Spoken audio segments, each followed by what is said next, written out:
Di Pinang Berondong, ternyata diam-diam ia menggoda sepupuku dan menghinaku kalau aku terlalu tua. Setelahnya ia menyesal karena... Halo Bunda, apa kabar Bunda semuanya? Sebelum masuk ke ceritanya, jangan lupa nyalakan subtitle dan subscribe terlebih dahulu ya. Hari itu, langit Jakarta terlihat begitu cerah meski musim hujan baru saja berlalu. Aku, Dinda Rahayu, berusia 28 tahun, berdiri di dekat jendela kantor sambil menyeruput kopi hangat. Sebagai manajer pemasaran di sebuah perusahaan kosmetik lokal, hari-hariku biasanya diisi dengan meeting, presentasi, dan tenggat waktu yang melelahkan. Namun sore itu berbeda.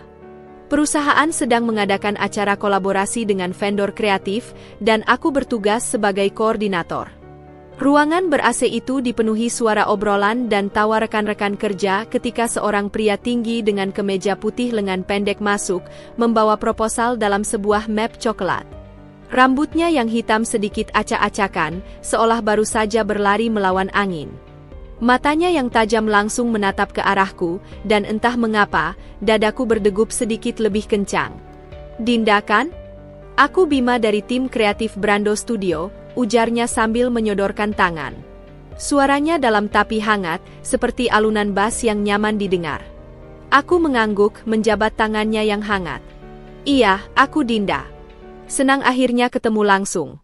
Proposal kemarin sudah kubaca, konsepnya segar.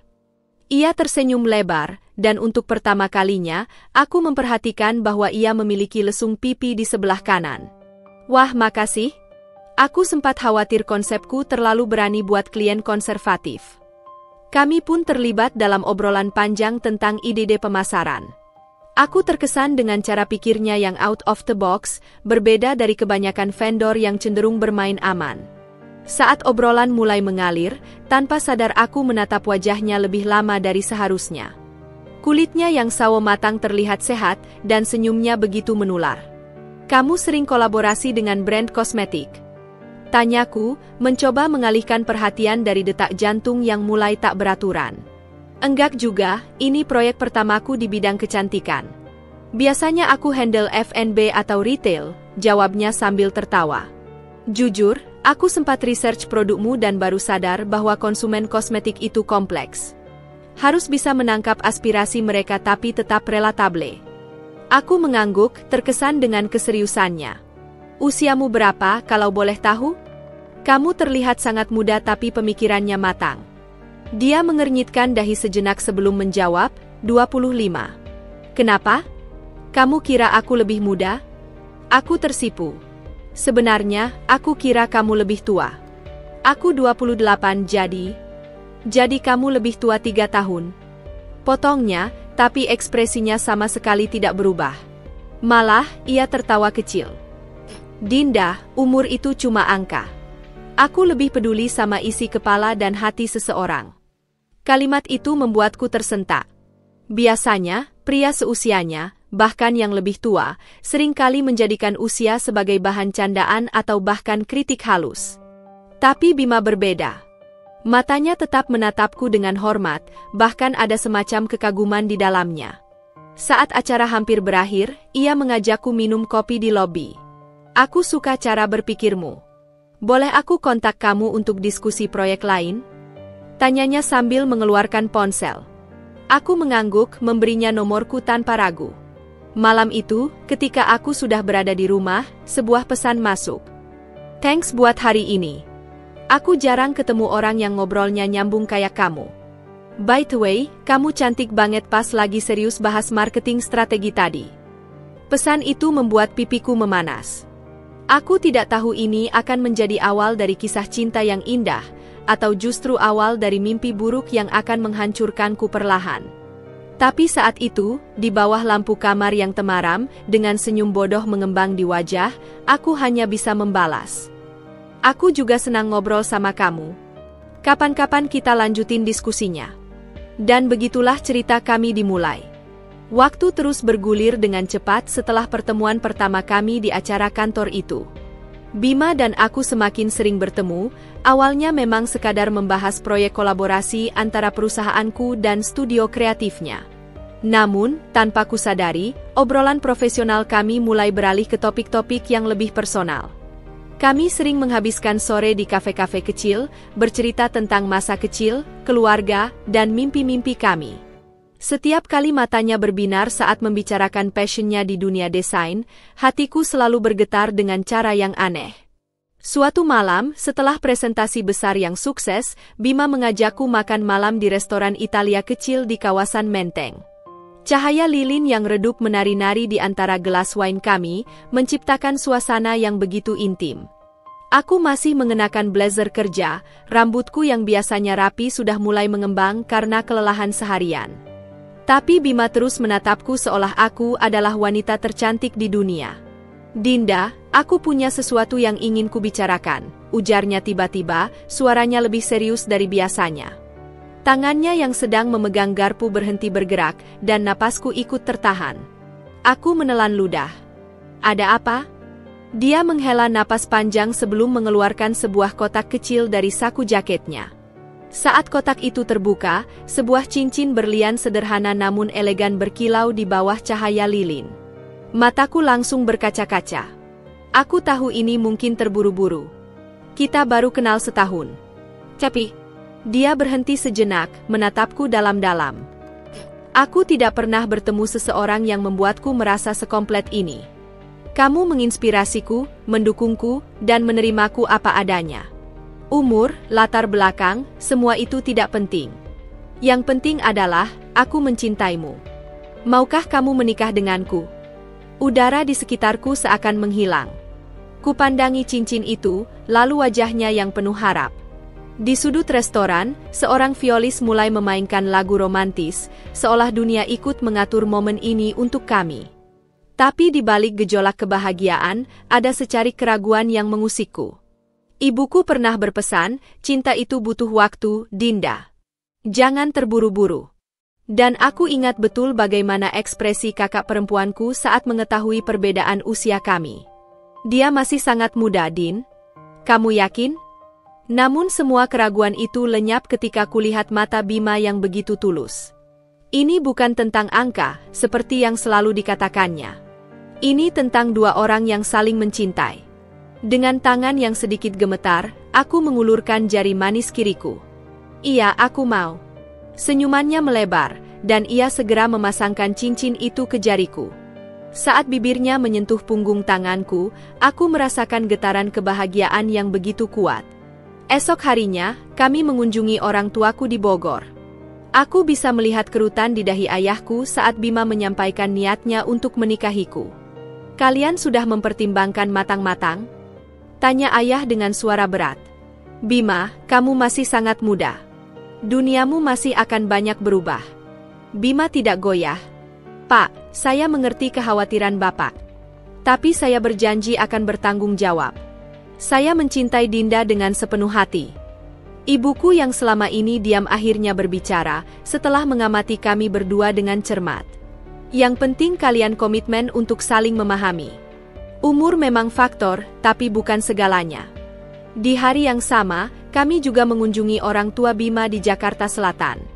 Reaksi mereka lebih hangat, meski ibunya sempat berbisik padaku saat Bima sedang tidak di ruangan, "Dinda, kamu harus sabar menghadapi Bima. Dia anak baik, tapi kadang masih kekanak-kanakan." Aku hanya tersenyum, yakin bahwa cinta kami cukup kuat untuk mengatasi segala rintangan. Malam itu, saat aku berbaring di tempat tidur, kutatapi cincin pertunangan di jariku yang berkilau diterangi lampu kamar. Aku tersenyum sendiri, membayangkan kehidupan kami bersama. Jika saja aku tahu bahwa di balik senyum manis dan janji-janjinya, ada niat-niat lain yang tidak pernah terbayangkan akan menghancurkan hidupku perlahan-lahan. Tapi saat itu, aku hanya seorang wanita yang sedang jatuh cinta, terlalu buta untuk melihat tanda-tanda bahaya yang sudah mulai berkedip pelan di kejauhan. Perjalanan dari tunangan ke pelaminan terasa seperti mimpi yang berjalan dalam gerak lambat. Setiap detail pernikahan kami rancang bersama dengan penuh cinta, mulai dari tema burgundi dan gold yang elegan, hingga pemilihan venue di sebuah ballroom hotel berbintang dengan pemandangan kota Jakarta dari ketinggian. Bima bersikeras ingin mengurus hampir semua persiapan, katanya sebagai bentuk tanggung jawabnya. Kamu sudah cukup lelah dengan pekerjaan, biar aku yang urus ini semua. Begitu katanya sambil mencium keningku suatu malam ketika aku pulang kerja dalam keadaan kelelahan. Bulan-bulan menjelang pernikahan berjalan lancar, penuh dengan janji manis dan momen-momen romantis. Bima sering mengirimkanku bunga ke kantor dengan kartu bertuliskan hitungan mundur hari, sampai kami resmi menjadi suami istri. 3 bulan lagi aku bisa memanggilmu istriku, tulisnya dalam salah satu kartu itu. Aku menyimpannya dengan hati berbunga-bunga. Namun, tepat sebulan setelah acara pernikahan megah kami yang dihadiri 150 tamu, sesuatu mulai berubah. Awalnya sangat halus, hampir tidak kusadari. Bima yang biasanya pulang tepat waktu mulai sering mengaku ada rapat mendadak. Proyek baru, Din. Kliennya nggak bisa diajak kompromi soal waktu, ujarnya suatu malam ketika aku menunggu sampai jam 9 malam untuk makan malam bersama. Aku mencoba memahami. Aku sendiri tahu bagaimana tuntutan pekerjaan di industri kreatif. Tapi kemudian, ia mulai membawa pulan bau asing, campuran parfum wanita dan rokok, sesuatu yang tidak pernah ada padanya sebelumnya. Kamu merokok? Tanyaku suatu malam ketika mencium bau tembakau pada bajunya. Bima mengernyitkan dahi sambil melepas kemejanya. Ah iya, tadi siang meeting sama tim kreatif di smoking area. Mereka pada merokok semua, jadi aku ketularan bau. Jawabannya masuk akal, tapi ada sesuatu dalam nada suaranya yang membuatku tidak nyaman. Sebuah getaran halus di dasar hatiku yang mulai meragukan setiap kata yang keluar dari mulutnya. Perubahannya semakin nyata dalam hal-hal kecil. Bima yang dulu selalu memuji masakanku sekarang sering mengkritik. Dagingnya terlalu keras, Din, atau aku lebih suka yang tidak terlalu banyak bumbu. Padahal resep-resep itu sama dengan yang selalu ia nikmati selama masa pacaran. Suatu minggu pagi, ketika kami biasanya menghabiskan waktu di tempat tidur sampai siang, Bima tiba-tiba bangun lebih awal dan langsung mandi. Aku ada janji dengan Reno, katanya sambil mengikat tali sepatunya dengan cepat. Reno? Teman lamamu itu? Tanyaku sambil menyangga tubuh dengan siku. Kamu tidak bilang sebelumnya. Lupa, sibuk banget seminggu ini, jawabnya singkat sambil mengecup keningku dengan cepat. Jangan tunggu aku makan siang ya. Saat pintu depan tertutup, aku berbaring kembali dengan perasaan aneh. Reno? Bima tidak pernah dekat dengan Reno sejak kami menikah. Aku mencoba mengusir pikiran buruk dan memutuskan untuk menghabiskan hari dengan menonton serial favoritku. Tapi ketika aku mengambil remote TV di meja samping tempat tidur Bima, mataku menangkap kilatan layar ponselnya yang ternyata tertinggal sebelum ia kembali lagi untuk mengambilnya. Sebuah notifikasi muncul. Jam 11 di tempat biasa ya, sayang. Jangan telat seperti kemarin memberikan ciuman. Nama pengirimnya tidak tersimpan di kontaknya, hanya nomor asing. Dadaku sesak, tapi aku berusaha tenang. Mungkin itu memang Reno. Hanya saja Bima belum menyimpan nomornya. Atau mungkin klien. Ketika Bima pulang jam 5 sore, aku menyambutnya dengan senyum. Bagaimana janjimu dengan Reno? Ia terhenti sejenak sebelum meletakkan tasnya. Oh, biasa saja. Cuma ngopi dan nostalgia. Reno masih kerja di agensi yang sama? Bima mengangguk sambil mengambil air mineral dari kulkas. Iya, masih. Aku menarik napas dalam. Aku lihat kamu dapat pesan tadi pagi. Dari nomor yang tidak tersimpan. Wajahnya berubah sepersekian detik sebelum kembali netral. Ah, itu Reno. Aku belum save nomor barunya. Dia ganti nomor kemarin. Malam itu, untuk pertama kalinya dalam pernikahan kami, aku tidur membelakanginya. Bima yang biasanya peka sama sekali tidak menyadari atau memilih untuk mengabaikannya. Ia tertidur pulas sementara aku terjaga sampai larut, memandangi langit-langit kamar dan mempertanyakan setiap perubahan kecil yang mulai menggerogoti pondasi pernikahan kami. Jika saja aku tahu, ini baru awal dari serangkaian kebohongan yang akan membawaku pada penemuan-penemuan pahit. Tapi malam itu, aku masih mencoba meyakinkan diri bahwa mungkin aku hanya terlalu paranoid. Mungkin ini semua hanya fase penyesuaian setelah bulan madu. Aku menutup mata, berharap besok pagi semuanya akan kembali normal. Berharap suamiku yang penuh perhatian akan kembali. Berharap semua keraguanku hanyalah buah dari kelelahan dan imajinasiku yang terlalu aktif. Tapi harapan-harapan itu akan segera pupus satu persatu, digantikan oleh kenyataan yang lebih pahit dari yang pernah kubayangkan. Sejak hari aku menemukan pesan misterius di ponsel Bima, sesuatu dalam diriku terusik. Aku mencoba mengabaikan perasaan tidak nyaman itu, menguburnya dalam-dalam di balik rutinitas harian yang sengaja kubuat padat. Aku mulai mengambil lebih banyak proyek di kantor, menghabiskan waktu lebih lama di depan laptop, berharap kelelahan fisik bisa mengalihkan pikiran dari kecurigaanku yang semakin menggerogoti. Namun, alam semesta sepertinya memiliki rencana lain. Laras, sepupuku yang baru berusia 20 tahun dan sedang kuliah di jurusan desain komunikasi visual, mulai sering datang ke rumah kami. Awalnya, kusambut kedatangannya dengan senang. Sejak kecil, Laras seperti adik bagiku. Dengan kepolosannya dan semangatnya yang menggebu-gebu, kehadirannya selalu bisa mencairkan suasana. "Aku boleh minta pendapatmu nggak, kah?" tanyanya suatu sore sambil mengeluarkan laptop dari tasnya. Aku dapat tugas bikin poster kampanye sosial, tapi mentorku bilang konsepku kurang kuat. Aku sedang menyiapkan teh hangat untuk kami berdua ketika Bima pulang lebih awal dari biasanya. Wajahnya yang awalnya lelah langsung berbinar begitu melihat Laras. "Wah, ada tamu istimewa," sambutnya dengan semangat yang membuatku tersenyum. Mungkin aku salah menilai Bima selama ini. Sejak saat itu, Laras datang hampir setiap akhir pekan. Awalnya aku senang karena Bima terlihat lebih betah di rumah. Tapi perlahan, aku mulai memperhatikan pola yang membuat perutku mual. Bima selalu duduk terlalu dekat dengan Laras saat mereka berdiskusi tentang desain. Tangannya sesekali menyentuh pundak atau lengannya dengan alasan menunjuk sesuatu di layar laptop. Aku mencoba meyakinkan diri bahwa itu hanya kebiasaan Bima yang memang terbuka dan friendly. Suatu hari, ketika aku sedang sibuk di dapur menyiapkan makan malam, telingaku menangkap obrolan mereka di ruang tamu. "Kamu tuh punya jiwa seni yang natural, Lar. Gak kayak Dinda yang semua serba terstruktur dan kaku," kata Bima dengan suara rendah tapi cukup keras untuk kudengar. Laras terkikik. "Kak Dinda juga kreatif kok, Mas.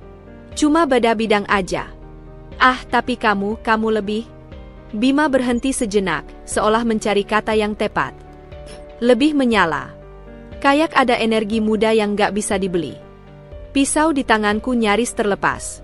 Aku berdiri membeku di belakang pintu dapur, jantung berdebar kencang. Itu pertama kalinya aku mendengar suamiku membandingkanku dengan sepupuku sendiri, dan bukan dalam cara yang baik. Malam itu, setelah Laras pulang, aku mencoba membuka percakapan.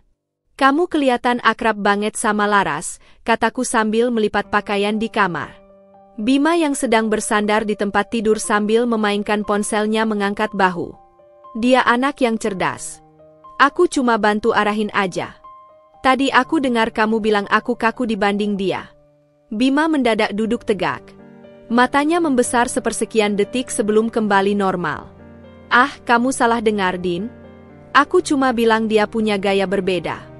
Nggak ada maksud banding-bandingin." Ia bangkit dan mendekatiku, merangkulku dari belakang. "Kamu tahu kan kamu istriku yang paling aku cintai." Aku ingin mempercayainya. Sungguh. Tapi ada sesuatu dalam nada suaranya yang terlalu dipaksakan, dalam pelukannya yang terasa berbeda dari biasanya. Beberapa hari kemudian, ketika sedang membersihkan kamar, aku menemukan secarik kertas kecil terjepit di antara buku-buku di meja kerja Bima. Tulisan tangan Laras yang kukenal sejak kecil terpampang jelas. "Makasih buat hari Minggunya, Mas. Aku seneng banget bisa belajar banyak darimu. Jangan bilang-bilang Kak Dinda ya, takut dia salah paham." Kertas itu aku simpan di saku celanaku dengan tangan gemetar. Ini sudah melampaui batas. Hubungan mentor-mente seharusnya tidak perlu disembunyikan. Ketika Laras datang lagi akhir pekan itu, aku mengajaknya ke teras belakang sementara Bima sedang mandi. "Lar, aku temukan catatanmu untuk Bima," kataku langsung tutepunt, mengamati reaksinya dengan cermat. Wajah Laras langsung memerah. "Kakak itu cuma... Kalian ada apa sebenarnya? Kenapa harus sembunyi-sembunyi?" Laras menggelengkan kepala cepat-cepat. "Beneran nggak ada apa-apa. Cuma, kadang Mas Bima ngajakin aku diskusi desain di kafe dekat kampus. Katanya biar nggak ganggu kamu yang lagi sibuk kerja." Alasannya terdengar masuk akal, tapi kenapa harus di kafe? Kenapa tidak di rumah saja? Kenapa harus merahasiakannya? Sebelum aku bisa bertanya lebih lanjut, Bima muncul dengan rambut masih basah. Sedang ngobrol apa kalian? Tanyanya dengan senyum lebar yang tiba-tiba terasa palsu. Tentang proyek kampus Laras, jawabku datar, menatapnya dalam-dalam. Malam itu, untuk pertama kalinya dalam hidup pernikahanku, aku memutuskan tidur di kamar guest room dengan alasan sakit kepala. Bima yang biasanya akan memaksa menemaniku atau setidaknya membawakanku obat, hanya mengangguk dan menutup pintu kamar tanpa sepatah kata pun.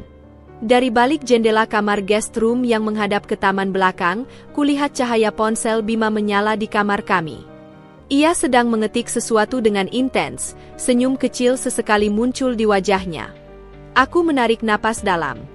Ini sudah bukan lagi sekedar kecurigaan. Ada sesuatu yang sangat tidak beres dalam pernikahanku, dan sepupuku sendiri terlibat di dalamnya. Tapi aku belum siap menghadapi kebenaran yang mungkin lebih menyakitkan dari yang kubayangkan. Jadi untuk saat ini, aku memilih memejamkan mata dan berpura-pura tidak melihat apa-apa. Sebuah keputusan yang akan kusesali di kemudian hari. Malam itu, setelah pertemuan tidak nyaman dengan Laras di teras belakang, aku berbaring di kamar guest room dengan mata terbuka lebar. Setiap suara kecil di rumah terasa berdering keras di telingaku, keran air yang menetes, gesekan daun di luar jendela, bahkan napas beratku sendiri yang tidak mau tenang. Pikiranku berputar-putar antara mencari pembenaran untuk semua kejanggalan ini atau menerima kenyataan pahit yang mulai mengintip dari balik tirai kebohongan. Pukul 2.37 dini hari, aku masih belum bisa tidur. Keputusan akhirnya matang. Aku harus memastikan sendiri apa yang sebenarnya terjadi. Dengan hati berdebar, aku berjalan pelan menuju kamar utama di mana Bima tertidur pulas. Ponselnya tergeletak di atas meja samping tempat tidur, layarnya sesekali menyala karena notifikasi yang masuk. Aku menelan ludah. Selama ini, aku selalu menghormati privasi Bima. Kami berdua tidak pernah memeriksa ponsel masing-masing tanpa izin. Tapi malam ini, naluri bertahan hidupku berbicara lebih keras. Dengan hati-hati, kuambil ponsel itu dan membawanya ke kamar mandi. Jari-jariku gemetar saat mencoba membuka kunci. Untung saja Bima masih menggunakan pola yang sama sejak kami pacaran, huruf D sebagai inisial namaku.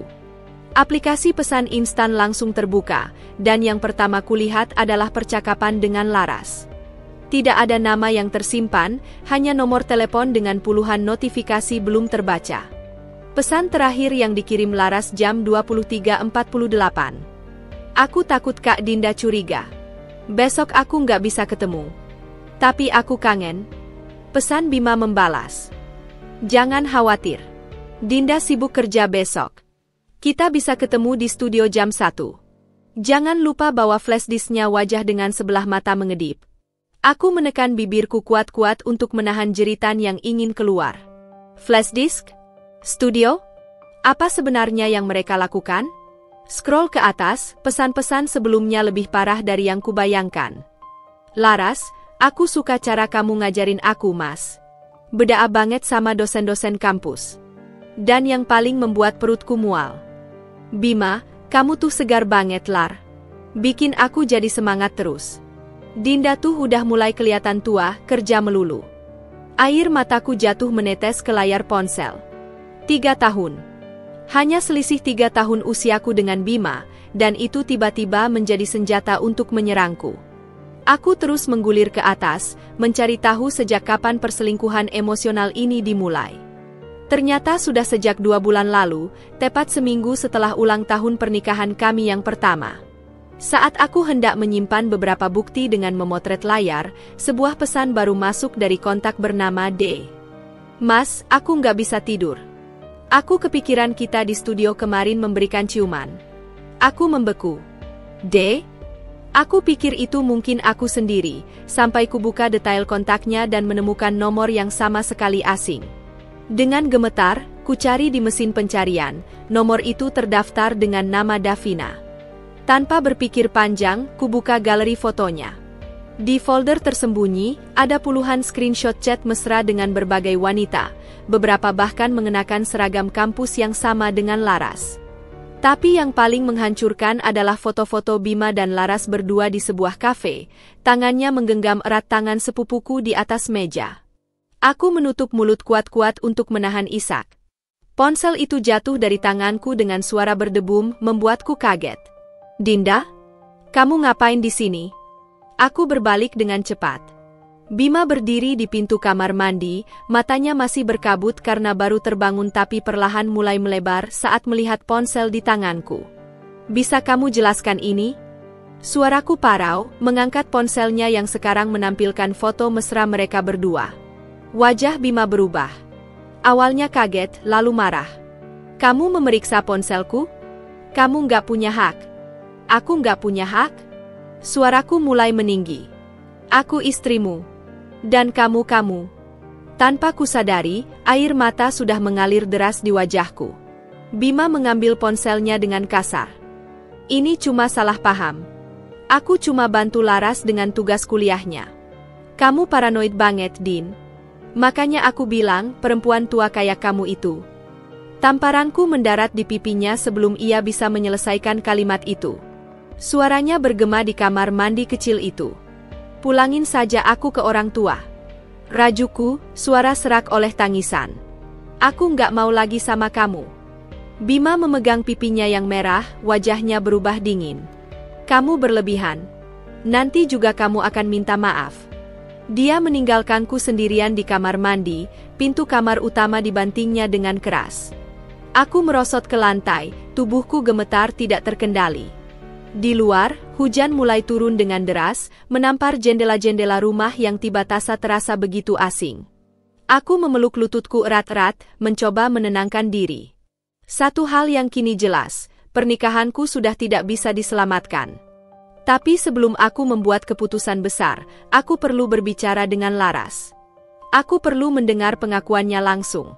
Dengan tangan masih gemetar, kuambil ponselku dan mulai mengetik pesan untuk sepupuku itu. Pesan yang mungkin akan mengubah hubungan kami selamanya. Tapi bagian terburuknya, di sudut hatiku yang paling dalam, aku masih berharap semua ini hanya mimpi buruk yang akan berlalu saat matahari terbit. Pesan yang kukirimkan kepada Laras pada dini hari itu sederhana namun penuh beban. "Kita perlu bicara. Berdua saja. Hari ini." Aku sengaja tidak memberi ruang untuk penolakan atau tawar-menawar. Tubuhku lelah, mataku bengkak karena semalaman menangis, tetapi pikiranku justru semakin jernih dalam keputusasaan. Laras membalas tepat saat matahari mulai terbit, pukul 5.37 pagi. Aku tunggu di kafe dekat kampus jam 10. "Jangan bilang-bilang Mas Bima." Membaca kalimat terakhirnya, dadaku sesak. Masih saja dia meminta untuk merahasiakan pertemuan ini dari Bima. Seolah ada sesuatu yang memang harus disembunyikan. Kafe itu nyaris kosong ketika aku tiba lebih awal. Aku memilih tempat di sudut paling belakang, dekat jendela besar yang memantulkan bayanganku yang muram. Tanganku menggenggam erat cangkir kopi hitam yang sudah dingin, tidak disentuh sama sekali. Laras muncul tepat waktu, wajahnya pucat dengan lingkaran hitam di bawah mata yang menunjukkan bahwa mungkin dia juga tidak tidur semalaman. Dia mengenakan hoodie abu-abu dengan rambut diikat sembarangan, sangat berbeda dari penampilan rajinnya biasanya ketika bertemu Bima. "Kak Dint." Suaranya kecil ketika mendekatiku. Aku tidak menawarkannya duduk. Aku bahkan tidak menyapanya. Langsung kubuka percakapan dengan pertanyaan yang sudah menghantuiku sepanjang pagi. "Sejak kapan?" Laras menggigit bibir bawahnya, tangannya memilin ujung hoodie-nya. "Aku nggak." "Jangan bohong." Potongku, suaraku lebih keras dari yang kurencanakan. Beberapa pengunjung kafe menoleh. Aku menarik napas dalam, menurunkan volume suara. "Aku sudah baca semua pesan antara kamu dan Bima. Aku sudah lihat fotonya juga. Sekarang jawab pertanyaanku, sejak kapan?" Air mata mulai menggenangi mata Laras yang besar. Sejak 3 bulan lalu. Waktu itu aku beneran cuma minta bantuan dia buat revisi tugas desain. Awalnya di grup chat kita bertiga kan? Lalu kenapa pindah ke private? Tanyaku mengejar setiap detail. Laras menunduk. Dia. Mas Bima bilang lebih enak kalau lewat chat private aja. Katanya biar nggak ganggu kamu yang sibuk kerja. Aku memicingkan mata. Dan kamu percaya saja? Kamu tidak merasa ada yang aneh? Dia bilang. Laras berhenti, seperti ragu untuk melanjutkan. Bilang apa? Desaku. Dia bilang kamu tipe perempuan yang mudah cemburu buta. Katanya kamu pernah marah besar waktu dia sekadar ngobrol sama waitress. Seketika, seluruh tubuhku panas. Itu kebohongan besar. Aku tidak pernah melakukan hal seperti itu. Bima sengaja menciptakan citra buruk tentangku di mata Laras. Lalu, dorongku, ingin mendengar semuanya sekaligus.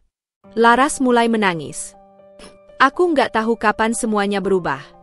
Dia mulai ngasih pujian, bilang aku berbakat, bilang aku. Suaranya tercekat, lebih mengerti dia daripada kamu. Setiap kata yang keluar dari mulut Laras seperti pisau yang mengoyak-ngoyak hatiku. Tapi aku harus mendengar semuanya. Aku perlu kebenaran ini, seberapapun sakitnya. Dan foto di kafe? Tangannya pegang tanganmu? Laras mengangguk pelan. Itu pertama kalinya dia nyentuh aku seperti itu. Aku langsung menarik tangan, Kak. Aku bilang ini nggak benar. Tapi dia apa? Dia bilang pernikahan kalian sudah nggak ada rasa lagi. Katanya kamu terlalu tua, terlalu kaku. Dia butuh seseorang yang lebih muda pikirannya.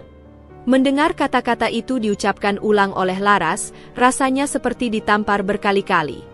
Aku menutup mata sejenak, mencoba menenangkan diri. Ketika kubuka lagi, kulihat Laras yang masih menangis, mukanya penuh penyesalan. Kenapa kamu tidak memberitahuku sejak awal? Tanyaku, suaraku tiba-tiba lelah. Aku takut. Laras terisak. Aku takut kamu marah, takut keluarga jadi ribut. Dan dia bilang kalau aku cerita ke kamu, dia akan bilang ke semua orang bahwa aku yang merayu dia duluan. Strategi klasik pengecut. Bima tidak hanya menggodanya, tapi juga memanipulasi dan mengancam sepupuku sendiri. Aku menarik napas panjang. Apa yang terjadi di studio kemarin? Laras menggeleng cepat. Nggak ada. Aku bawa flash disk berisi tugas, dia cuma bantu edit. Tapi, dia coba peluk aku dari belakang. Aku langsung minggat. Aku janji, Kak, nggak ada apa-apa lagi selain itu. Sekarang giliranku yang diam. Semua pengakuan ini lebih buruk dari yang kubayangkan. Bima bukan hanya berselingkuh secara emosional, dia aktif mencoba memanipulasi dan menyerang sepupuku sendiri. Kamu masih punya semua bukti chat dan foto itu? Tanyaku akhirnya. Laras mengangguk. Aku screenshot beberapa. Takut dia ubah-ubah cerita nanti. Dari tasnya, dia mengeluarkan ponsel dan menunjukkan beberapa screenshot percakapan yang bahkan lebih vulgar dari yang kulihat di ponsel Bima. Ada pesan-pesan yang jelas-jelas menunjukkan Bima merendahkanku, memuji Laras dengan kata-kata mesra, bahkan mengajaknya untuk bertemu diam-diam. Aku minta tolong, Lar, kataku setelah beberapa saat hening. Aku butuh semua bukti ini. Laras terlihat ragu. Kamu mau ngapain? Melindungi diriku, jawabku pendek.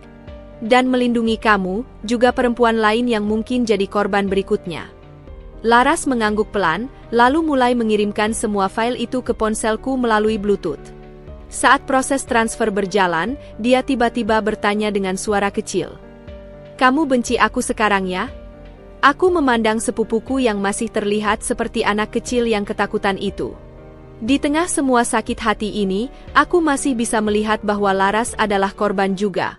Korban dari manipulasi seorang lelaki yang pandai bermain kata-kata. Aku marah, jawabku jujur. Tapi tidak membencimu. Kamu harus belajar dari ini, Lar. Tidak semua orang yang baik di depan itu tulus. Transfer file selesai. Aku berdiri, siap pergi. Laras tiba-tiba memegang lenganku. Kak, aku benar-benar minta maaf. Aku enggak. Aku tahu, potongku, tidak sanggup mendengar permintaan maafnya lagi. Kita bicara lagi nanti. Sekarang aku perlu memproses semua ini. Keluar dari kafe, sinar matahari terasa menyakitkan di mataku yang bengkak. Ponsel di tanganku terasa berat, penuh dengan bukti-bukti yang akan mengubah hidupku selamanya. Tapi satu hal yang pasti, perang baru saja dimulai. Dan aku tidak akan menjadi korban yang diam saja. Setelah pertemuan dengan Laras, aku menyendiri di dalam mobil selama hampir setengah jam, menatap layar ponsel yang penuh dengan bukti-bukti pengkhianatan Bima. Setiap foto, setiap screenshot percakapan, setiap pujian mesra yang ditujukan untuk sepupuku sendiri terasa seperti pisau yang terus mengiris-iris jantungku. Tapi di balik rasa sakit yang menusuk, ada sesuatu yang mulai tumbuh, sebuah tekad yang lebih kuat dari rasa sedihku. Aku tidak bisa hanya duduk dan menangisi ketidaksetiaan Bima.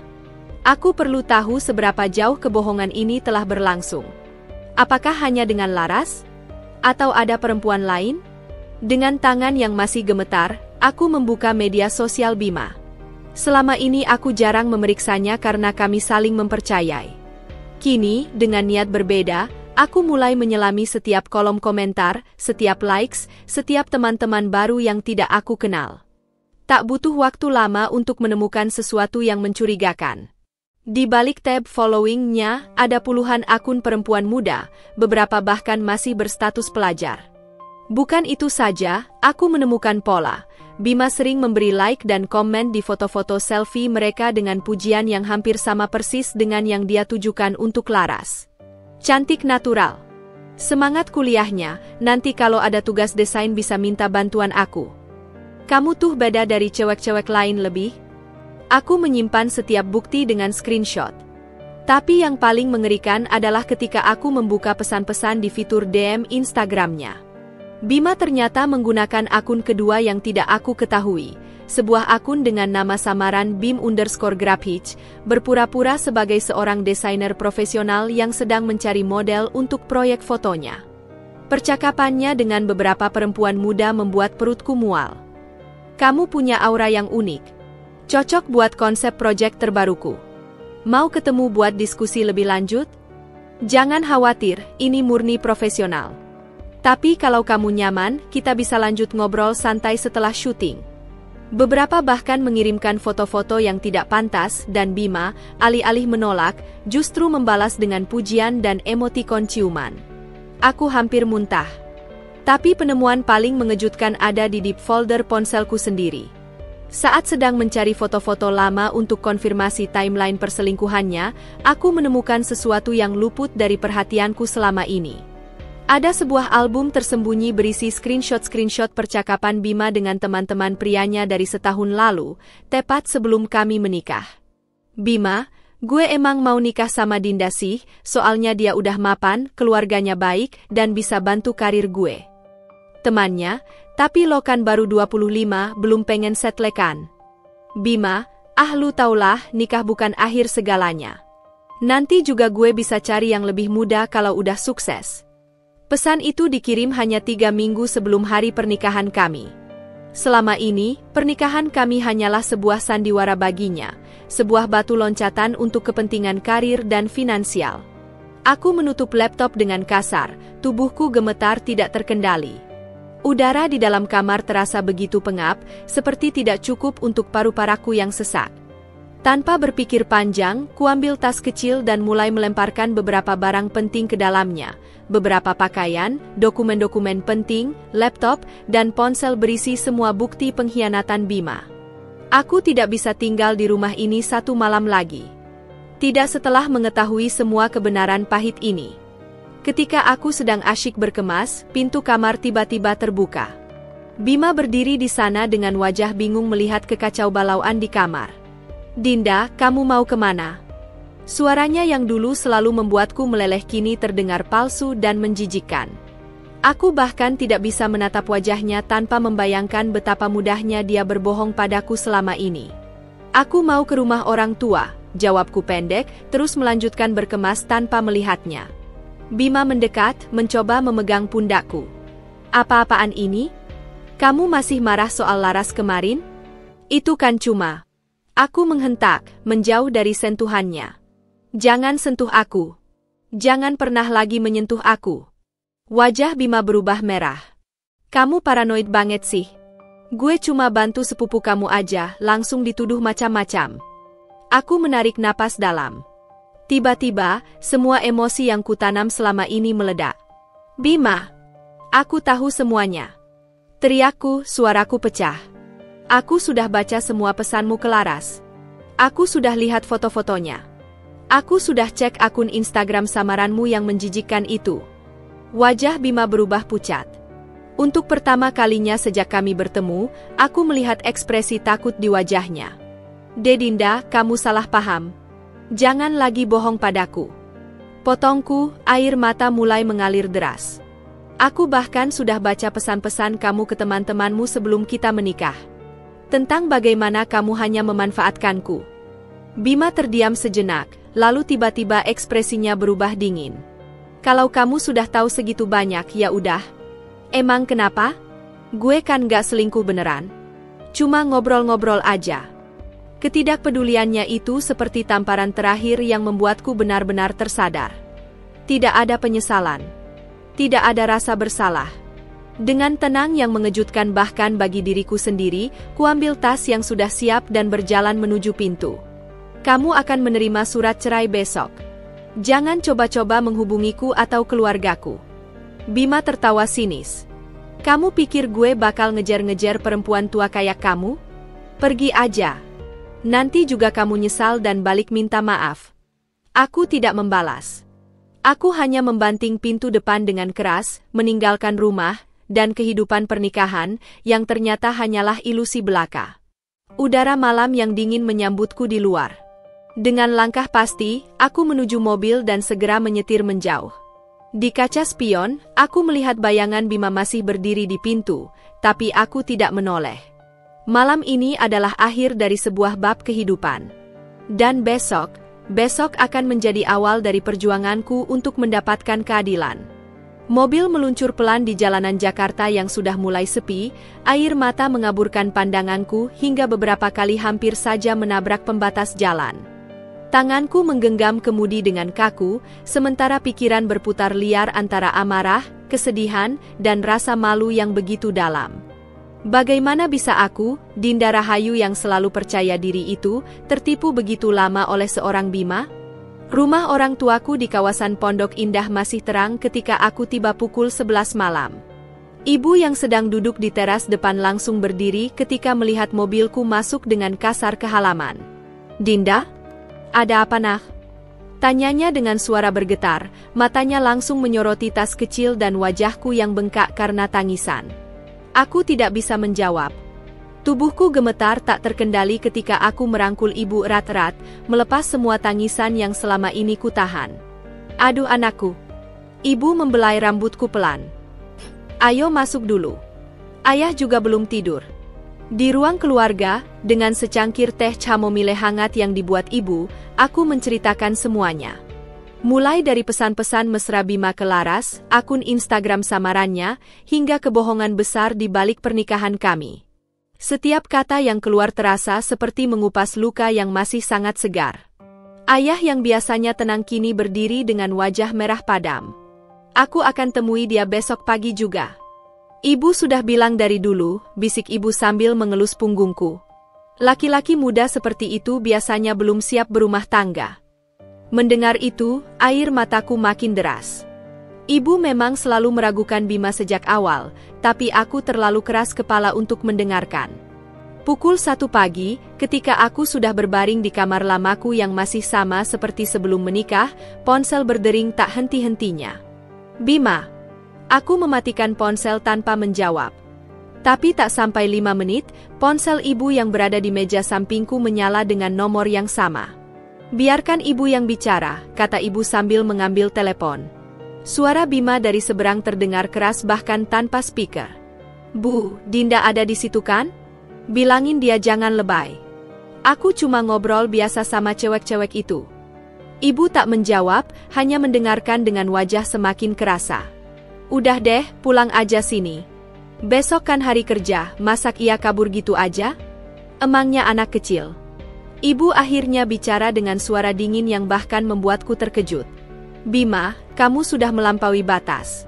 Dinda tidak akan kembali. Dan bersiaplah untuk surat cerai besok. Sebelum Bima sempat membalas, ibu sudah menutup telepon dan segera memblokir nomornya. Malam itu, aku tertidur dengan pelukan ibu dan bau minyak kayu putih yang menenangkan. Tapi mimpi buruk terus menghantuiku. Bayangan Bima dan Laras, tawa mereka, hinaan tentang usiaku yang disebut terlalu tua.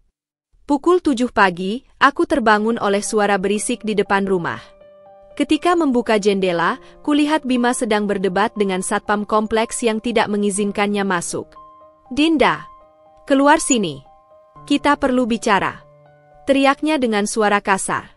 Aku memutuskan menghadapinya. Dengan langkah berat, aku berjalan ke teras depan di mana ayah sudah berdiri dengan postur tegap menghalangi pintu. "Kamu tidak diundang ke sini," kata ayah dengan suara rendah tapi penuh wibawa. Bima mengabaikannya, matanya langsung menatapku. "Dinda, kemarin kan aku lagi emosi. Aku minta maaf. Tapi kamu juga salah, sembarangan periksa HP suami sendiri." Aku tak percaya dengan apa yang kudengar. Bahkan sekarang pun dia masih berusaha memutarbalikkan fakta. "Bima, suaraku lebih tenang dari yang kukira. Ini sudah selesai. Aku sudah bicara dengan pengacara pagi tadi. Proses perceraian akan dimulai hari ini juga." Wajah Bima berubah merah. "Gue nggak mau cerai. Dan gue nggak akan tanda tangan surat apapun. Aku punya semua bukti perselingkuhanmu," kataku sambil menyilangkan tangan. "Mulai dari pesan ke Laras, hingga akun-akun media sosial samaranmu yang menjijikkan. Kalau kamu tidak mau berproses baik-baik, semua bukti itu akan aku bawa ke pengadilan, dan ke kantormu." Ancaman itu membuatnya terdiam sejenak. Bima bekerja di perusahaan desain ternama yang sangat menjaga reputasi. Kamu nggak akan berani," katanya, tapi suaranya sudah tidak seyakin tadi. Ayahku melangkah maju. "Sudah cukup. Keluar dari sini sebelum saya panggil polisi." Bima melihat ke sekeliling, menyadari beberapa tetangga sudah mulai berkerumun menyaksikan keributan ini. Dengan wajah penuh kebencian, dia akhirnya mundur. "Kamu akan menyesal, Dinda. Siapa sih yang mau sama perempuan tua dan keras kepala kayak kamu?" Dia pergi dengan membanting pintu pagar, meninggalkan aku berdiri di teras dengan perasaan aneh, sedih, marah, tapi juga lega. Ayah memelukku erat. "Kamu kuat, nak. Kita akan melalui ini bersama." Saat kembali ke dalam rumah, ponselku berbunyi. Sebuah pesan dari Laras. "Kak, aku sudah cerita semuanya ke Mama dan Papa. Mereka marah besar. Kami akan datang besok untuk minta maaf secara langsung. Aku benar-benar menyesal." Aku menghela napas. Masih terlalu sakit untuk memaafkan, tapi setidaknya dia berani bertanggung jawab, sesuatu yang tidak pernah dilakukan Bima. Di meja makan, ibu sudah menyiapkan sarapan lengkap. "Makan dulu, nak. Besok kita urus semua ke pengacara." Aku menyantap nasi hangat dengan lauk kesukaanku yang sudah lama tidak kumakan, sambal terasi buatan ibu dengan ikan goreng crispy. Di tengah semua kekacauan ini, ada satu hal yang menjadi jelas. Aku mungkin kehilangan seorang suami, tapi aku mendapatkan kembali diriku yang sebenarnya, Dinda Rahayu yang kuat, yang tidak akan pernah lagi membiarkan siapapun merendahkanku. Dan untuk Bima, dia akan segera tahu bahwa perempuan tua yang dia hina itu ternyata jauh lebih tangguh dari yang pernah dia bayangkan. 3 hari setelah keributan dengan Bima di rumah orang tuaku, aku memutuskan untuk kembali ke kantor. Tubuhku masih terasa berat bagai diganjal batu besar, tapi aku tahu aku tidak boleh terus-menerus bersembunyi. Pakaian kerjaku yang biasanya pas di badan kini terasa longgar, bayangan hitam di bawah mataku begitu jelas meski sudah kututupi dengan concealer. Lift kantor terasa sempit dan pengap pagi itu. Ketika pintu terbuka di lantai 7, Rani, sahabat karibku sejak masa kuliah, langsung menyambutku dengan pelukan erat sebelum aku sempat masuk ke ruanganku. "Din, aku baru dengar kabarnya. Aku nggak bisa percaya," bisiknya di telingaku sambil menatapku dengan mata berkaca-kaca. Aku hanya bisa mengangguk lemah, tak percaya bahwa berita perceraianku sudah menyebar begitu cepat. Rani menarik tanganku ke pantry, memastikan kami sendirian sebelum berbicara. "Sebenarnya aku sudah lama ingin bicara," katanya sambil menatapku dengan serius. "Tapi aku takut kamu marah. Aku lihat Bima bulan lalu di Grand Indonesia, dengan seorang cewek yang lebih muda. Dunia seakan berhenti berputar." "Apa? Rani mengeluarkan ponselnya dan menunjukkan foto yang diambil dari jauh. Bima sedang duduk di sebuah kafe mewah bersama perempuan berambut panjang yang jelas bukan Laras. Tangannya menggenggam tangan perempuan itu di atas meja, persis seperti yang dilakukannya dengan Laras. "Tanggal berapa ini?"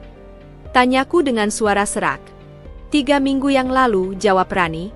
"Aku nggak bilang karena pikir mungkin itu klien atau sepupumu." Tapi apa? Mereka terlihat mesra, Din. Bima bahkan mencium pipinya saat akan pergi. Aku menatap foto itu sampai mataku perih. Perempuan itu mungkin baru berusia awal 20-an, dengan senyum manis dan gaya berpakaian yang sangat berbeda denganku.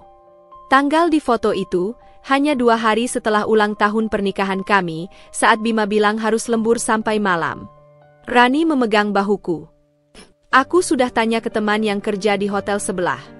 Kata resepsionis, Bima sering datang ke sana dengan perempuan berbeda. Setiap kata seperti pukulan telak. Aku tahu Bima berselingkuh, tapi kenyataan bahwa dia melakukannya dengan begitu banyak perempuan, dan sudah sejak lama, membuat perutku mual. Aku harus duduk, gumamku, lutut tiba-tiba lemas. Rani segera membawaku ke kursi pantry, lalu mengambil air mineral untukku. "Aku punya info lain," katanya pelan. "Temenku di agensi tempat Bima kerja bilang, dia sudah lama dianggap masalah di sana. Sering goda intern atau klien perempuan muda. Mengapa aku tidak pernah melihat tanda-tanda ini sebelumnya? Apakah aku begitu buta karena cinta? Atau karena Bima memang sangat pandai berbohong? Ada satu hal lagi," Rani melanjutkan dengan raut wajah serius. "Aku dengar dari teman hukum, Bima sudah konsultasi ke pengacara juga. Dia bilang ke temanku itu bahwa kamu punya masalah kejiwaan dan sering melakukan KDRT padanya." Aku tersedak air mineral yang sedang ku minum. "Apa?" Rani mengangguk, matanya berapi-api. "Dia sedang membangun alasan untuk melawan tuntutan ceraimu. Bahkan katanya punya bukti berupa foto memar yang sebenarnya dari futsal minggu lalu." Kemarahan yang tiba-tiba menjalar di sekujur tubuhku membuat tanganku gemetar. Tidak hanya berselingkuh, sekarang dia berusaha memfitnahku?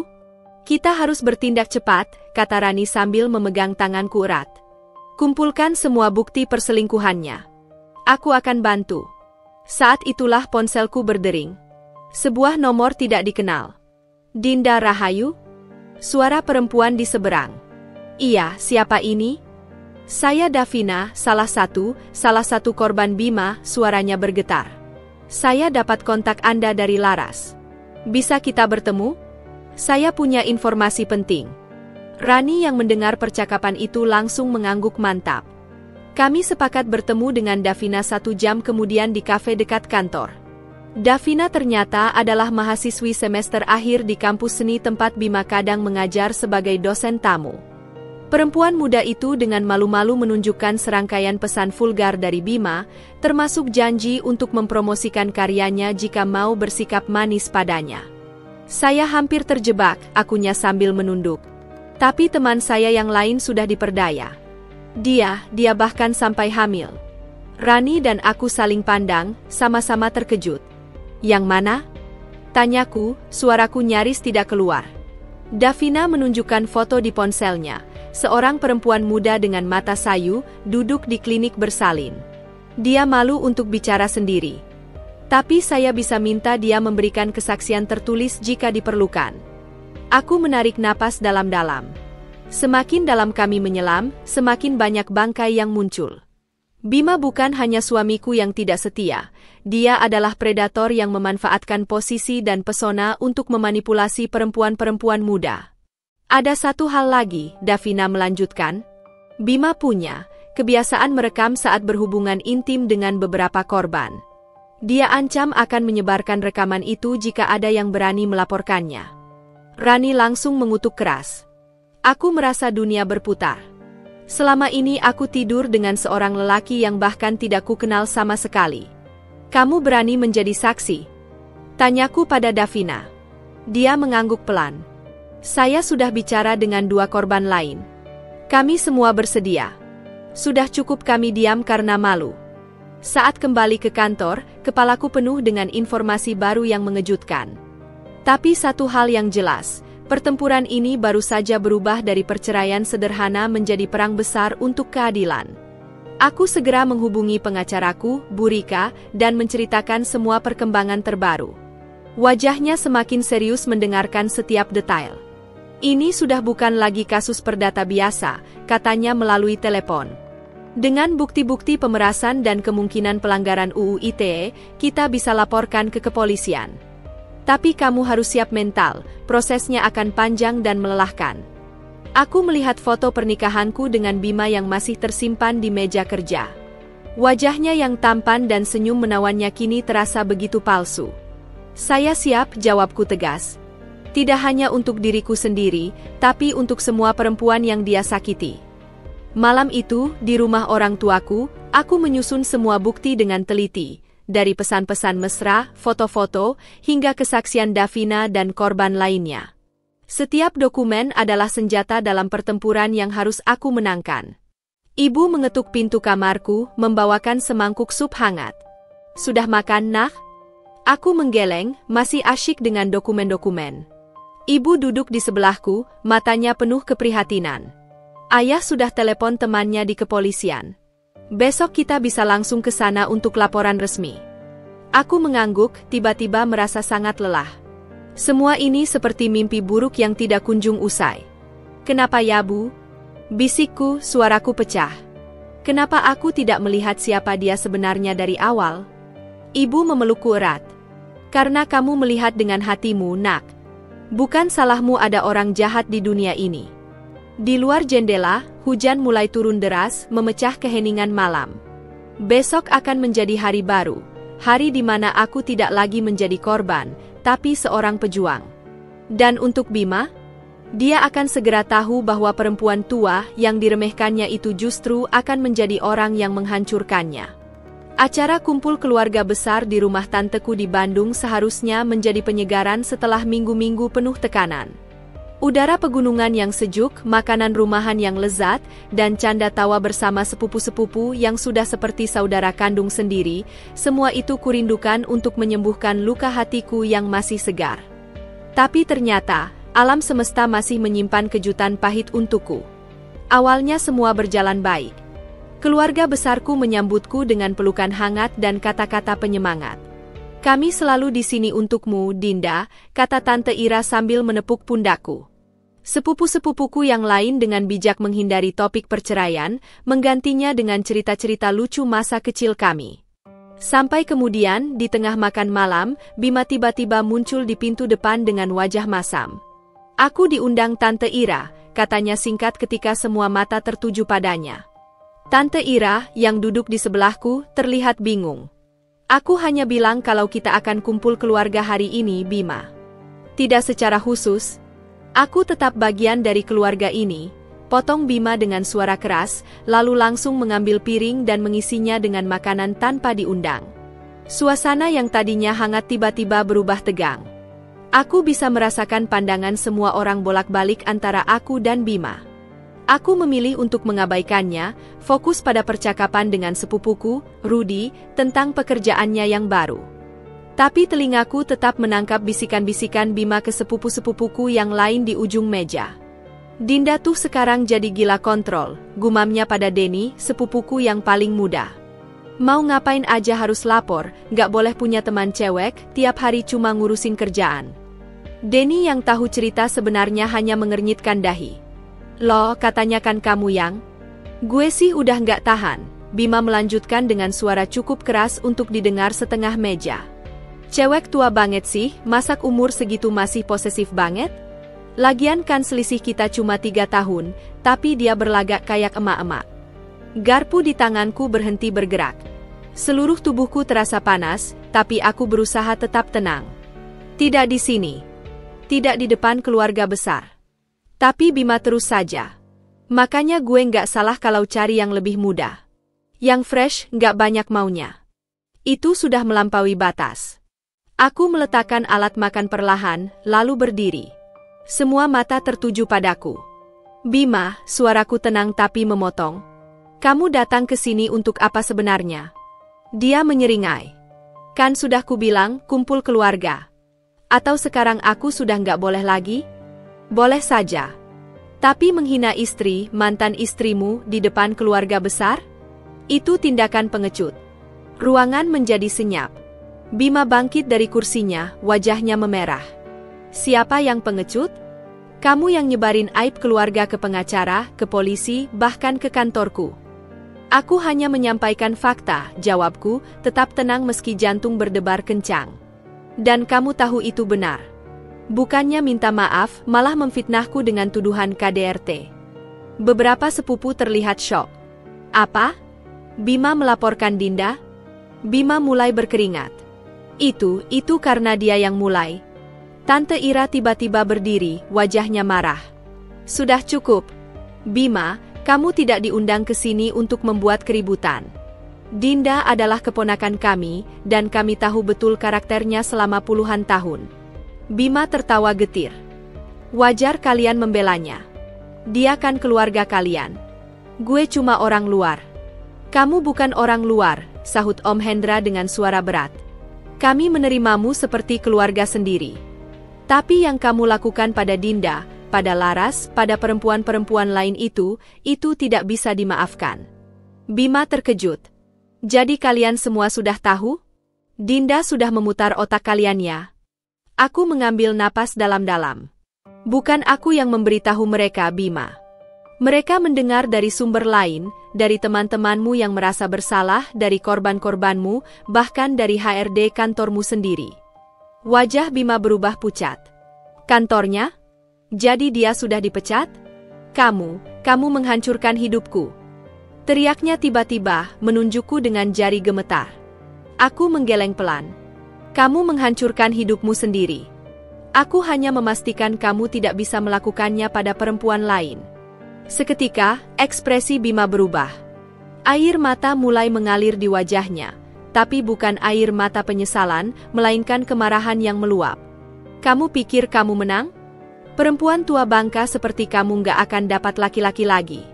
Siapa yang mau sama janda bekas gue? Suara tepukan keras menggema di ruangan. Ternyata Tante Ira yang menampar Bima. Keluar!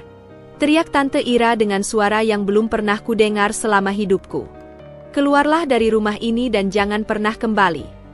Bima memegang pipinya yang merah, matanya membelalak. Perlahan, dia mundur ke pintu depan. Kalian semua akan menyesal, geramnya sebelum membanting pintu dengan keras. Keheningan menyelimuti ruangan setelah kepergiannya. Aku tiba-tiba lemas, lututku gemetar. Rudi segera menyangga tubuhku dan membimbingku kembali ke kursi. Maafkan kami, Dinda, bisik Tante Ira sambil memelukku. Kami tidak tahu dia akan berani seperti itu. Aku menggeleng. Bukan salah kalian. Aku yang memilihnya dulu. Sepupu-sepupuku mulai berkumpul di sekitarku, memberikan dukungan dan pelukan. Bahkan Denny yang tadinya diajak bicara Bima kini marah besar. Gue nggak nyangka dia sebangsat itu, Din. Kalau gue tahu dari dulu, gue bakal hajar dia. Aku tersenyum lemah pada reaksi mereka. Di tengah semua rasa sakit ini, satu hal menjadi jelas, aku tidak sendirian. Keluarga besarku ada di belakangku, percaya padaku, dan siap melindungiku. Malam itu, ketika semua sudah pulang ke kamar masing-masing, aku berdiri di balkon kamar tamu, menatap bintang-bintang di langit Bandung yang jernih. Teleponku bergetar, sebuah pesan dari pengacaraku. Bima sudah resmi dipecat hari ini setelah investigasi internal. Beberapa korban sudah bersedia memberikan kesaksian resmi. Proses hukum akan kita mulai minggu depan. Aku menarik napas dalam-dalam, merasakan udara malam yang segar masuk ke paru-paru. Ini belum berakhir. Masih ada pertempuran panjang di pengadilan nanti. Tapi malam ini, untuk pertama kalinya sejak semuanya mulai, aku bisa bernapas lega. Bima mungkin mengira dia bisa menghancurkan reputasiku, mengisolasi aku dari keluarga, dan membuatku menderita sendirian. Tapi yang terjadi justru sebaliknya. Dia sendirilah yang sekarang terkucil, dengan karir hancur dan nama baik tercoreng. Dan aku berdiri di sini, dikelilingi oleh cinta keluarga besar yang tidak pernah ragu membelaku. Mungkin memang benar kata orang, karma tidak pernah salah alamat. Angin malam berhembus pelan, membawa serta segala kenangan pahit pernikahanku. Aku melepaskannya perlahan, seperti melepaskan helai demi helai masa lalu yang sudah tidak layak kusandang lagi. Besok adalah hari baru. Dan untuk pertama kalinya dalam lama, aku menyambutnya dengan senyuman kecil. Pagi itu, di kantor pengacaraku, Burika, udara terasa begitu kental dengan ketegangan. Meja kerjanya yang luas dipenuhi tumpukan dokumen, rekaman percakapan, dan foto-foto yang menjadi senjata dalam pertempuran hukumku melawan Bima. Sinar matahari pagi menyelinap melalui jendela, menyoroti wajah Burika yang serius saat ia menyusun strategi dengan teliti. Kita sudah punya banyak bukti, tapi untuk kasus seperti ini, semakin lengkap semakin baik, ujarnya sambil mengatur beberapa screenshot percakapan Bima dengan berbagai perempuan di atas meja. Dinda, kamu yakin ingin melanjutkan sampai ke pengadilan? Prosesnya akan panjang dan melelahkan. Aku menatapnya dengan tekad yang membara di dada. Saya tidak hanya ingin cerai, Bu. Saya ingin dia bertanggung jawab atas semua yang dilakukannya, pada saya, pada Laras, pada perempuan-perempuan lain yang jadi korbannya. Burika mengangguk pelan, matanya penuh hormat. Kalau begitu, kita perlu mengumpulkan lebih banyak kesaksian. Dan ada satu hal lagi yang harus kita lakukan, penyadapan hukum untuk mendapatkan bukti langsung. Mendengar itu, dadaku berdebar lebih kencang. Penyadapan? Itu berarti aku harus berinteraksi lagi dengan Bima, sesuatu yang sangat ingin kuhindari. Bagaimana caranya? Tanyaku, mencoba menenangkan suara yang gemetar. Burika menjelaskan rencananya. Aku harus bertemu Bima sekali lagi, memancingnya untuk mengakui semua perbuatannya, sementara percakapan kami akan direkam secara legal dengan perangkat yang disetujui pengadilan. Tapi ini berisiko, peringatnya. Kamu harus bisa mengendalikan emosi. Jangan sampai dia curiga. Malam itu, di kamarku di rumah orang tua, aku berlatih di depan cermin. Berbagai skenario ku coba. Bagaimana memancing Bima bicara, bagaimana bereaksi jika dia marah, bagaimana tetap tenang jika dia mencoba merendahkanku lagi. Ponselku bergetar. Sebuah pesan dari Davina. Dinda, ada kabar baru. Temanku yang di agensi Bima bilang dia sekarang punya pacar baru, anak magang di sana, masih 19 tahun. Mereka ketahuan mesum di ruang meeting kemarin. Disertakan pula foto buktinya. Bima dan seorang perempuan muda berambut pirang sedang berpegangan tangan di lobi gedung. Tanggal di foto menunjukkan itu diambil 2 hari setelah kami berpisah. Rasa mual muncul lagi, tapi kali ini bukan karena sakit hati. Ini adalah kemarahan suci. Bagaimana Bima bisa begitu cepat pindah ke korban berikutnya, seolah semua yang terjadi antara kami tidak berarti apa-apa? Pertemuan dengan Bima akhirnya terjadi 3 hari kemudian, di sebuah kafe yang ramai di kawasan Sudirman. Aku sengaja memilih tempat publik untuk keamanan. Di saku bajuku tersimpan perekam kecil yang disiapkan Burika, sementara di meja sebelah, seorang detektif swasta yang kami sewa duduk berpura-pura sebagai pengunjung biasa. Bima datang dengan penampilan sempurna seperti biasa. Kemeja putih lengan pendek, celana chino, dan senyum menawan yang dulu membuatku jatuh cinta. Kini, senyum itu hanya membuatku muak. Dinda, sapanya seolah tidak ada dendam di antara kami. Aku senang kamu mau ketemu. Aku menyipratkan senyum tipis. Aku hanya ingin klarifikasi beberapa hal sebelum perceraian kita final. Dia mengangguk, memesan kopi seperti biasa, espresso double tanpa gula. Aku masih ingat. Tapi kali ini, aku tidak lagi tersentuh oleh ingatan kecil seperti itu. Kamu tahu, aku sudah dapat tawaran kerja dari agensi besar di Bali, gumannya bangga setelah pelayan pergi. Gaji 2 kali lipat dari sekarang. Jadi kalau kamu pikir perceraian ini akan menghancurkanku, kamu salah besar. Aku bermain dengan sendok di mejaku. Aku tidak ingin menghancurkanmu, Bima. Aku hanya ingin keadilan. Dia tertawa kecil. Keadilan? Kamu yang sudah menghancurkan nama baikku di mana-mana, sekarang bicara tentang keadilan. Lara sudah bicara padaku, ujarku tiba-tiba, mengubah arah pembicaraan. Wajah Bima berubah seketika. Dia ngomong apa? Semuanya. Bagaimana kamu memanipulasinya, mengancamnya, bahkan mencoba melangkah lebih jauh. Bima menyeringai. Dia yang merayuku, Dinda. Cewek-cewek muda sekarang memang agresif. Kamu nggak akan ngerti karena aku sudah tua? Sergahku memancingnya. Dia tertawa. Ya, salah satunya. Tapi bukan cuma itu. Kamu terlalu sibuk dengan karirmu, terlalu kaku. Laras, dia berbeda. Aku menahan gejolak amarah yang mendidih. Dan Davina? Apakah dia juga berbeda? Sekali lagi, wajah Bima berubah. Siapa itu Davina? Mahasiswi yang kamu janjikan kerjaan kalau mau tidur denganmu. Yang sampai hamil. Bima tiba-tiba membanting cangkirnya ke meja. Dasar perempuan gila. Kamu menguntit aku ya? Beberapa pengunjung kafe menoleh. Aku tetap tenang. Aku tidak perlu menguntit. Kebenaran selalu muncul ke permukaan, Bima. Dia menarik napas dalam-dalam, mencoba menenangkan diri. Dengarkan, Dinda. Kalau kamu mau cerai, silakan. Tapi hentikan semua investigasi ini. Apa untungnya buat kamu? Keadilan, jawabku tegas. Untukku dan untuk semua perempuan yang kamu sakiti. Bima tiba-tiba tertawa sinis. Kamu pikir mereka akan bicara? Mereka terlalu malu. Dan siapa yang akan percaya pada mereka? Aku punya reputasi baik, punya koneksi. Aku cuma apa? Tantangku. Dia mendekatkan wajahnya, suaranya berbisik tapi penuh kebencian. Cuma janda kesepian yang sakit hati karena ditukar dengan yang lebih muda. Disinilah aku harus memainkan peranku. Aku pura-pura tersentak, menundukkan kepala seolah hancur. Jadi selama ini aku hanya permainan bagimu.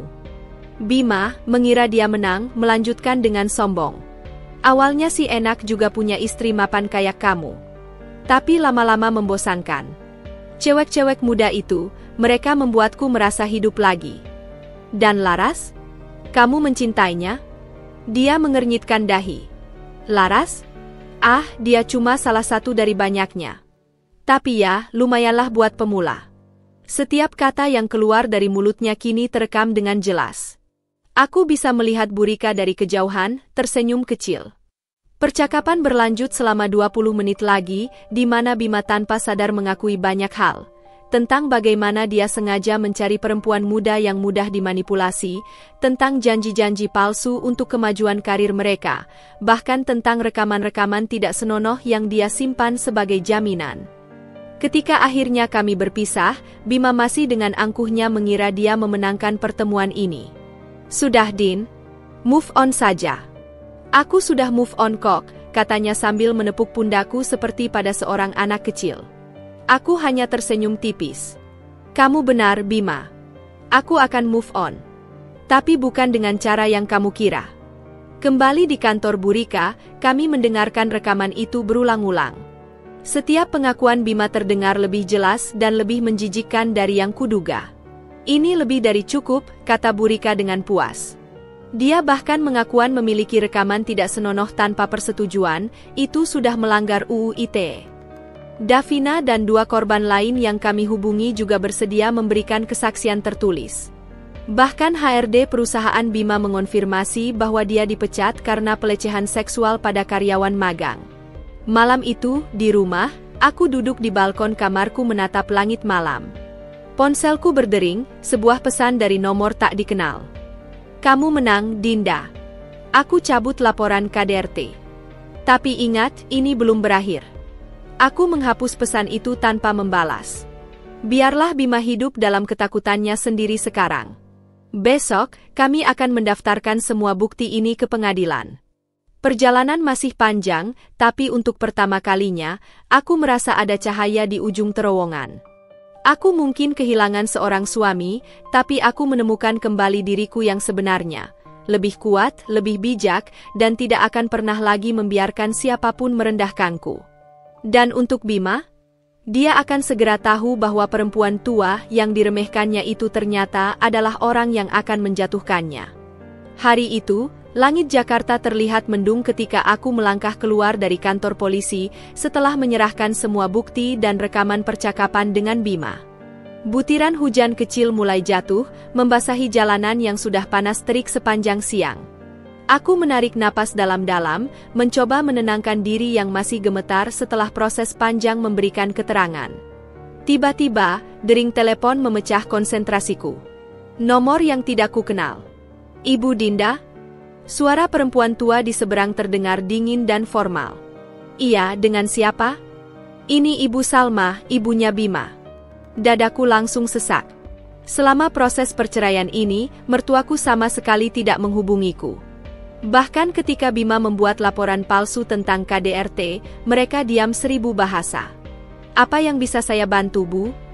Tanyaku, berusaha menjaga suara tetap netral. Kita perlu bertemu. Sekarang juga. Saya sudah di depan kantormu. Aku mengernyitkan dahi. Saya sedang tidak di kantor, Bu. Dan sepertinya lebih baik jika kita bicara dengan pengacara masing. Jangan main-main dengan saya. Bentaknya tiba-tiba, suaranya meninggi hingga nyaris pecah. Kamu sudah menghancurkan anak saya. Sekarang saya akan pastikan kamu menyesal seumur hidup.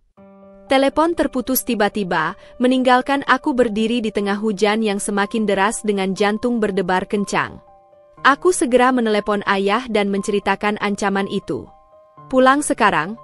Jangan kemana-mana sendirian, perintah ayah dengan suara tegang yang jarang kudengar. 1 jam kemudian, aku sudah berada di ruang tamu rumah orang tuaku ketika bel depan berbunyi nyaring. Dari jendela, kulihat Ibu Salma berdiri tegap dengan wajah merah padam, didampingi suaminya yang selalu diam tapi wajahnya tak kalah marah. Tante Ira kebetulan sedang berkunjung, dan segera berdiri menghampiriku ketika melihat ekspresi wajahku. Aku akan temani kamu, bisiknya sambil memegang erat tanganku yang dingin. Begitu pintu terbuka, Ibu Salma langsung menyambar tanpa permisi. Jadi ini rumahmu? Pantas saja Dinda menjadi orang yang tak tahu sopan santun, dididik di lingkungan seperti ini. Ayahku yang baru turun tangga langsung meradang. Ibu Salma, Anda tidak punya hak. Saya punya setiap hak. Potongnya. Anak saya difitnah, karirnya hancur, semua karena perempuan gila ini. Tante Ira melangkah maju. Sebaiknya kita bicara dengan kepala dingin. Mari duduk. Saya tidak mau duduk. Teriak Ibu Salma, matanya melotot ke arahku. Dengar baik-baik, Dinda. Cabut semua laporan polisi itu, atau kamu akan menyesal. Aku menarik napas dalam-dalam, berusaha menenangkan situasi. Bu, saya punya bukti-bukti konkret. Rekaman, pesan, bahkan kesaksian dari korban-korban Bima yang lain. Korban? Ibu Salma tertawa getir. Mereka semua pelacur yang ingin menjatuhkan anak saya. Dan kamu, Dinda, kamu hanya sakit hati karena Bima menolakmu. Aku gemetar mendengar tuduhan itu. Tante Ira memegang bahuku erat. Bu Salma, suaraku tegas meski dalam hati aku sangat ketakutan. Bima yang berselingkuh. Bima yang memanipulasi perempuan-perempuan muda. Bima yang merekam mereka tanpa izin. Saya hanya meminta keadilan. Ibu Salma tiba-tiba mengeluarkan sebuah amplop coklat dari tasnya dan melemparkannya ke mejaku. Ini keadilan yang kamu mau. Amplop itu terbuka, menyebarkan beberapa foto. Foto diriku yang diambil diam-diam beberapa hari sebelumnya ketika sedang makan siang dengan seorang rekan kerja pria. Foto-foto itu diedit sedemikian rupa sehingga terlihat intim. Apa ini? Tanyaku, tidak percaya. Kalau kamu tidak cabut laporan, foto-foto ini akan tersebar ke semua media, ancam Ibu Salma dengan senyum keji. Kita akan lihat siapa yang bisa membuktikan kebenaran ketika seluruh Indonesia melihatmu sebagai istri tidak setia. Ayahku langsung meledak. Keluar. Keluar dari rumah saya sekarang. Tapi Ibu Salma belum selesai. Oh, masih ada lagi, bisiknya dengan dingin. Kami tahu alamat orang tua Laras. Dan kami tahu persis bagaimana cara menghancurkan nama baik seorang perempuan muda. Ancaman itu seperti tamparan keras. Aku langsung berdiri, tubuhku gemetar bukan karena takut, tapi karena kemarahan yang meluap-luap. Jangan berani menyentuh Laras atau keluarganya. Teriakku, suaraku pecah. Kalian semua bangsat. Ruangan menjadi senyap. Bahkan Ibu Salma terkejut dengan ledakan emosiku yang biasanya selalu terkendali. Tante Ira dengan cepat mengambil alih. Bu Salma, Pak Salma, silakan pulang sekarang. Setiap ancaman yang kalian lakukan akan kami laporkan ke polisi sebagai tambahan dalam berkas perkara. Mertuaku akhirnya pergi, tapi tidak sebelum Ibu Salma melemparkan kata-kata terakhir. Ini belum berakhir, Dinda. Keluarga kami punya koneksi yang luas. Kamu tidak akan menang melawan kami. Begitu pintu tertutup, aku merosot ke sofa, tubuhku gemetar tak terkendali. Tante Ira segera memelukku erat. Tenang, nak. Mereka hanya mencoba menakut-nakuti, bisiknya. Tapi ayahku sudah mengambil telepon. Kita laporkan ini ke polisi sekarang juga. Dan Laras serta keluarganya harus diberi perlindungan. Malam itu, setelah semua laporan resmi dibuat, aku duduk di balkon kamar memandangi hujan yang masih turun. Ponselku bergetar, sebuah pesan dari Bu Rika. Jangan khawatir tentang ancaman mereka. Kita sudah dapat izin pengadilan untuk penyitaan barang bukti di rumah Bima besok. Rekaman-rekaman itu akan kita amankan sebelum mereka sempat menghancurkannya. Pesan lain muncul, kali ini dari Laras. Kak, aku dan keluarga sudah dijemput om-om dari keluarga besar. Kami akan menginap di rumah Tante Ira dulu. Aku segera membalas, jangan takut. Kita semua akan melindungimu. Mereka tidak akan menyentuhmu. Hujan semakin deras, tapi di tengah semua kekacauan ini, ada satu hal yang semakin jelas. Pertempuran ini bukan lagi hanya tentang perceraianku. Ini tentang melindungi semua perempuan yang menjadi korban Bima dan keluarganya yang keji. Aku memandangi foto pernikahanku yang masih tersimpan di meja rias. Wajah Ibu Salma yang tersenyum manis di foto itu kini terlihat begitu palsu. Selama ini, aku mengira dia mencintaiku seperti anak sendiri. Tapi ternyata, darah memang lebih kental dari air. Besok akan menjadi hari baru. Hari di mana kami akan mengambil alih rekaman-rekaman berbahaya itu sebelum digunakan untuk merugikan lebih banyak perempuan. Dan untuk Ibu Salma, dia akan segera tahu bahwa ancamannya hanya membuatku semakin bertekad untuk menghancurkan kerajaan kebohongan yang dibangun keluarganya. Aku menatap hujan di luar jendela, meneguhkan tekad. Pertempuran mungkin belum berakhir, tapi perang sudah dimenangkan. Karena kebenaran, pada akhirnya, akan selalu terungkap. Pengadilan Negeri Jakarta Selatan tampak megah dan menakutkan di pagi yang cerah itu. Langit biru tanpa awan kontras dengan perasaan berat di dadaku saat melangkah masuk didampingi oleh Bu Rika, ayah, dan beberapa anggota keluarga besar.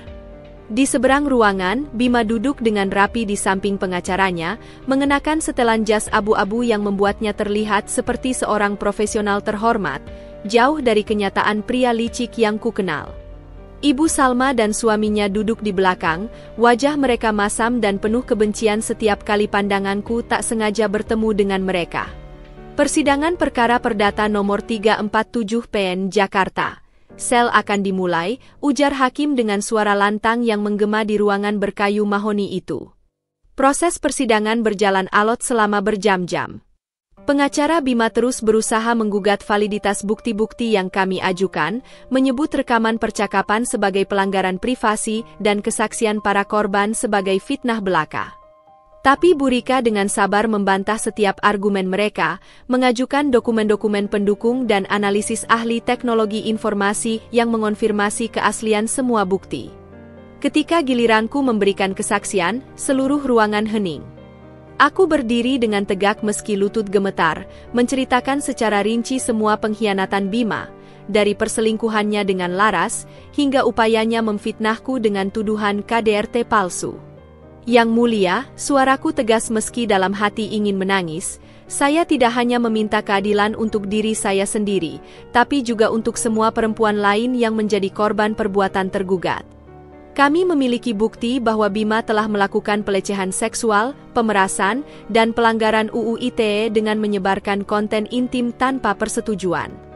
Bima yang selama ini terlihat tenang tiba-tiba bangkit dari kursinya. Itu bohong. Dinda hanya sakit hati karena saya menolak kembali kepadanya.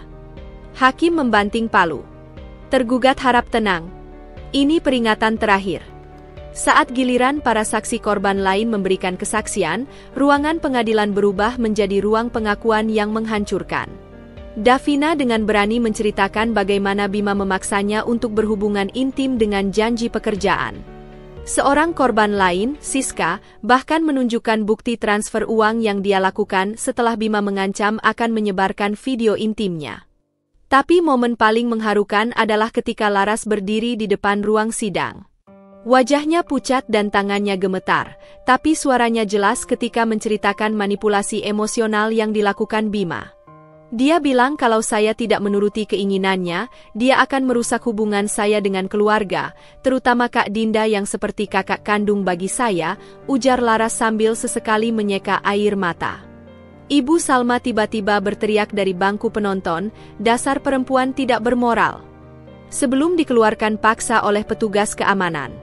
Setelah proses persidangan yang melelahkan selama 3 bulan, hari pembacaan putusan akhirnya tiba. Ruangan pengadilan penuh sesak oleh keluarga, teman, dan bahkan beberapa wartawan yang meliput kasus ini. Atas nama keadilan rakyat Indonesia, suara hakim bergema, mengabulkan seluruh gugatan penggugat. Perceraian dinyatakan sah, dengan segala hak dan harta Gonogini berpihak kepada penggugat, Nyonya Dinda Rahayu. Suara riuh rendah memenuhi ruangan. Tapi hakim belum selesai. Lebih lanjut, berdasarkan bukti-bukti yang sah dan meyakinkan, menyatakan Tuan Bima Winarto bersalah atas pelanggaran UU ITE Pasal 27 Ayat 1 tentang penyebaran konten intim tanpa persetujuan, serta beberapa pasal lain terkait pelecehan seksual. Tuan Bima dihukum penjara selama 5 tahun dan denda sebesar 2 miliar rupiah. Teriakan Ibu Salma yang histeris seketika memecah ruangan sebelum dia pingsan dan dibawa keluar. Bima sendiri berdiri terpaku, wajahnya putih seperti kertas, seolah tidak percaya dengan apa yang baru saja terjadi. Ketika pandanganku bertemu dengannya untuk terakhir kali, aku melihat sesuatu yang belum pernah kulihat sebelumnya, rasa takut. Takut akan masa depannya yang hancur, takut akan kehidupan di balik jeruji besi, dan mungkin, takut akan wanita yang dulu pernah diremehkannya sebagai terlalu tua kini berhasil mengalahkannya secara hukum. 6 bulan kemudian, aku berdiri di tepi pantai Sanur, Bali, menikmati angin laut yang segar. Setelah semua proses hukum selesai, aku memutuskan mengambil cuti panjang dan pindah sementara ke Bali untuk menyembuhkan luka batin. Ponselku berdering, pesan dari Laras yang sekarang sudah kembali ke kampus dan sedang menjalani konseling untuk mengatasi trauma. Dint, aku dapat kabar Bima dipindahkan ke lapas Sukamiskin. Ibunya kena stroke ringan katanya. Aku tidak tahu harus merasa apa. Aku memandang ombak yang bergulung-gulung sebelum membalas. Kita tidak perlu bersukacita atas penderitaan orang lain, Lar. Tapi kita juga tidak perlu merasa bersalah. Mereka menuai apa yang mereka tabur. Meletakkan ponsel, aku menarik napas dalam-dalam.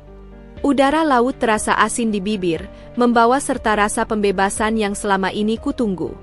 Bima mungkin pernah meremehkanku sebagai perempuan tua yang tidak menarik. Tapi hari ini, di usia 29 tahun, aku merasa lebih muda dan lebih hidup daripada sebelumnya.